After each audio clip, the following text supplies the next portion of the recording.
Yes and glory YouTube channel के online platform पे एक बार फिर से आपका हार्दिक स्वागत है। बीएड फर्स्ट ईयर सेकंड प्रश्न पत्र यानी द्वितीय प्रश्न पत्र बाल्यावस्था एवं विकास में आज हम चर्चा करेंगे कि पूर्व में जो आए हुए प्रश्न पत्र हैं किस प्रकार के प्रश्न आते हैं,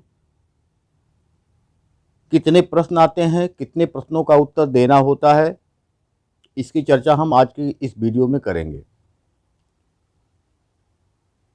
प्रश्नों की संख्या के बारे में अगर बताया जाए तो कुल 9 प्रश्न आते हैं, जिसमें से आपको 5 प्रश्न करने होते हैं। जो पेपर होता है वो 3 खंडों में विभक्त होता है। एक पहला प्रश्न होता है जो टिप्पणी लिखना होता है 200 शब्दों का। एक टिप्पणी 200 शब्द में लिखना होता है और 4 टिप्पणी आएगा और चारों अनिवार्य रहेगा, यानी पहला प्रश्न करना अनिवार्य है। बाकी के जो 2 खंड होते हैं आ और बा, दोनों खंडों से आपको 2-2 प्रश्न करने हैं। 4-4 प्रश्न पूछे जाएंगे, 4 में से 2 प्रश्न आ में और 4 में से 2 प्रश्न आपको बा में से करने हैं। यानी टोटल 9 प्रश्न आएंगे, 4 प्रश्न खंड आ में, 4 प्रश्न खंड बा में और एक पहला प्रश्न जो होगा वो अनिवार्य होगा, वो करना ही है, सबको करना है। तो इस तरीके से 4-4 8 और एक 9 प्रश्न टोटल आएंगे। 9 में से 5 आपको करते हैं। पहला प्रश्न टिप्पणी होगा, एक टिप्पणी 200 शब्दों में आपको लिखना है। अब पेपर का स्वरूप क्या होता है, किस प्रकार के प्रश्न पूछे जाते हैं, इस पे चर्चा करना है। तो देखिए यहाँ जो टिप्पणी पूछा गया है 2017 का ये पेपर है, सेकंड पेपर बाल्यावस्था एवं विकास। इसमें पहला जो टिप्पणी पूछा हुआ है शिक्षा मनोविज्ञान के क्षेत्र के बारे में, यानी शिक्षा मनोविज्ञान का क्षेत्र क्या है। दूसरा प्रश्न पूछा है या दूसरा टिप्पणी जो पूछा है किशोरावस्था में संवेगात्मक विकास के ऊपर। तीसरा प्रश्न पूछा है संज्ञानात्मक विकास का अर्थ। और जो चौथा टिप्पणी पूछा है वो अभिप्रेरणा के घटक। अब यदि हम चर्चा करें कि चारों टिप्पणी को आपको 200 वर्ड में आपको लिखने हैं। जब हम खंड आ में पहुंचते हैं तो खंड आ में जो प्रश्न आते हैं उसको 1000 शब्दों में आपको लिखना है। एक प्रश्न 1000 शब्द में। 1000 शब्द का मतलब हो गया कि कम से कम आज आप 5 पेज 6 पेज लिखेंगे। पहला क्वेश्चन इसमें पूछा हुआ है वृद्धि एवं विकास के अर्थ का वर्णन कीजिए। वृद्धि किसे कहते हैं, विकास किसे कहते हैं, दोनों के अर्थ को आपको वर्णन करना है, उसकी परिभाषा देनी है। और इसके अलावा वृद्धि तथा विकास के सिद्धांत बताइए, यानी वृद्धि और विकास के जो सिद्धांत हैं उसकी चर्चा आपको उसमें करनी है। दूसरा प्रश्न पूछा हुआ है अधिगम के अनुकूलित अनुक्रिया सिद्धांत का वर्णन कीजिए, इसके शैक्षिक निहितार्थ क्या हैं। यानी अधिगम का जो अनुकूलित अनुक्रिया सिद्धांत है जिसको पावलोव ने दिया हुआ है, तो पावलोव का जो अनुकूलित अनुक्रिया सिद्धांत है या अनुबंधन सिद्धांत जो है पावलोव का, उसका पूरा वर्णन आपको करना है। और इसके अलावा शिक्षा में उसकी क्या उपयोगिता है, इसके बारे में आपको लिखना होगा। तीसरा प्रश्न पूछा है व्यक्तित्व के प्रकार के बारे में। व्यक्तित्व के प्रकार बताइए, यानी जो व्यक्तित्व का विभिन्न वर्गीकरण है उस पूरे वर्गीकरण को आपको लिखना है। और व्यक्तित्व मापन की चित्र प्रासंगिकता अंतर्बोध परीक्षण, यानी इंक ब्लॉट टेस्ट के बारे में आपको लिखना है। इसमें चित्र प्रासंगिकता अंतर्बोध परीक्षण, यानी व्यक्तित्व के मापन जब आगे आपको भी पढ़ाया जाएगा तो उसमें बताया जाएगा कि व्यक्तित्व मापन की कौन कौन सी विधियां हैं। उसमें एक विधि आपको मिलेगा चित्र प्रासंगिकता अंतर्बोध परीक्षण, क्योंकि व्यक्तित्व का चैप्टर इस समय चल रहा है। व्यक्तित्व आपको आगे उसके मापन के बारे में बताया जाएगा।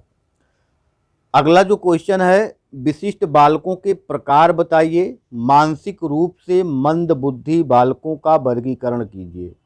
विशिष्ट बालकों के प्रकार बताइए और मानसिक रूप से मंदबुद्धि बालकों का वर्गीकरण कीजिए तथा विशेषताओं का वर्णन कीजिए। तो इस प्रकार से आप 4 प्रश्न ये हो गए। चारों प्रश्नों में से आपको किन्हीं 2 प्रश्नों का उत्तर 1,000 वर्ड में आपको देना है, 1,000 शब्दों में आपको इसके उत्तर देने हैं। इसके अलावा जो बा पोर्शन होगा उसमें प्रत्येक प्रश्न का उत्तर आपको 500 शब्दों में लिखना होगा। 500 शब्द में एक प्रश्न का उत्तर आपको देना है। इसमें भी 4 क्वेश्चन होंगे, लेकिन चारों क्वेश्चन में आ बा करके 2 खंड होंगे, यानी हर क्वेश्चन में 2 पार्ट होंगे। तो जैसे छठा क्वेश्चन इसमें दिया हुआ है, शिक्षा मनोविज्ञान की जीवन इतिहास विधि का वर्णन कीजिए। दूसरा क्वेश्चन है पियाजे के संज्ञानात्मक विकास सिद्धांत का वर्णन कीजिए। यानी अगर आप छठा क्वेश्चन करते हैं तो छठा का आप दोनों करना होगा। ऐसा नहीं है कि आप एक का आ कर दीजिए दूसरे का बा कर दीजिए, ऐसा नहीं करना है। आप अगर छठा करते हैं तो छठा का ही आप दोनों पार्ट आप करेंगे। सातवां क्वेश्चन देखेंगे तो अधिगम के क्रिया प्रसूत सिद्धांत का वर्णन कीजिए। अधिगम के क्रिया प्रसूत सिद्धांत का वर्णन कीजिए। तो अधिगम का जो क्रिया प्रसूत सिद्धांत है उसको स्किनर ने दिया है, बीएफ स्किनर ने दिया हुआ है। और बुद्धि के समूह कारक सिद्धांत की व्याख्या कीजिए। यानी अधिगम के क्रिया प्रसूत सिद्धांत और समूह कारक सिद्धांत आपको दोनों करने होंगे यदि आप 7वां क्वेश्चन आप अटेम्प्ट करते हैं तो। 8वें क्वेश्चन की बात की जाए तो अधिगम को प्रभावित करने वाले कारकों का वर्णन कीजिए। के अलावा जो बा पोर्शन है व्यक्तित्व को प्रभावित करने वाले कारकों का वर्णन कीजिए। व्यक्तित्व चैप्टर जो चल रहा है उसमें आपको आगे व्यक्तित्व को प्रभावित करने वाले कारक आपको बताए जाएंगे। तो इस प्रकार से 8वां अगर आप पढ़ते हैं तो अधिगम को प्रभावित करने वाले कारक और व्यक्तित्व को प्रभावित करने वाले कारक दोनों आपको करने होंगे। 9वां क्वेश्चन जो है उसमें आ पार्ट है अधिगम के प्रमुख नियमों का वर्णन कीजिए। यानी थॉर्नडाइक ने जो नियम दिए, 3 प्रमुख नियम दिए और 5 गौड़ नियम दिए, कुल 8 नियम दिए, उन्हीं का वर्णन आपको इसमें करना है। और इसके अलावा अभिप्रेरकों के प्रकार का वर्णन कीजिए। अभिप्रेरकों के प्रकारों का वर्णन कीजिए। यानी जो मोटिव्स होते हैं वो कितने प्रकार के होते हैं इसका वर्णन करता है। और अधिगम में अभिप्रेरणा की क्या भूमिका है इसके बारे में आपको यहाँ बताना है। तो इस प्रकार से आपने देखा कि पहला क्वेश्चन टिप्पणी आएगा, 4 टिप्पणी आएगा, 200 वर्ड में करना होगा, सबके लिए वह अनिवार्य होता है। दूसरा जो आ पार्ट है उसमें 4 क्वेश्चन आएंगे, 1,000 वर्ड में करने होंगे, 2 क्वेश्चन आपको सॉल्व करने हैं। तीसरा जो पार्ट है जो बा पार्ट कहा जाता है, इसमें आपको 4 क्वेश्चन मिलेंगे, प्रत्येक क्वेश्चन में 2 पार्ट होंगे। और अगर आप एक क्वेश्चन अटेम्प्ट करते हैं तो उसके दोनों पार्ट को आपको अटेम्प्ट करना होगा। इस प्रकार से ये आपका पेपर होता है जो 80 नंबर का पेपर होगा। तो 80 नंबर के पेपर में आपको कुल 5 क्वेश्चन करने हैं और 3 घंटे का समय होता है। अगर आप जोड़ेंगे तो टोटल जो पहला पोर्शन है टिप्पणी का वो 800 वर्ड हो जाएगा, 200 वर्ड, 800 वर्ड वो हो जाएगा, 2000 वर्ड आपका आ पार्ट में 2 क्वेश्चन 1,000 के, तो 800 वो हो जाएगा 2800। और 2800 के अलावा 2 क्वेश्चन आपको करने हैं 500 शब्दों में, यानी 1,000 वर्ड यहाँ भी हो जाएगा एक प्रश्न के ऊपर। तो एक प्रश्न के ऊपर 1,000, 2 प्रश्न के ऊपर 2,000, यानी टोटल आपको 4800 5,000 वर्ड टोटल लिखने हैं। इसका मतलब ये हो गया कि लगभग आपको 30 पेज आपको लिखने हैं।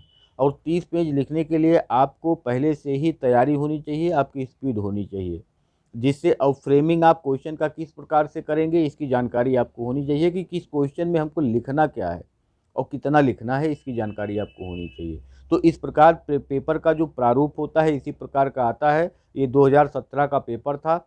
इसके आगे जो पेपर हुए हैं 18 में, 19 में, उसकी चर्चा भी हम आगे की क्लास में करेंगे। आज के लिए इतना ही, धन्यवाद।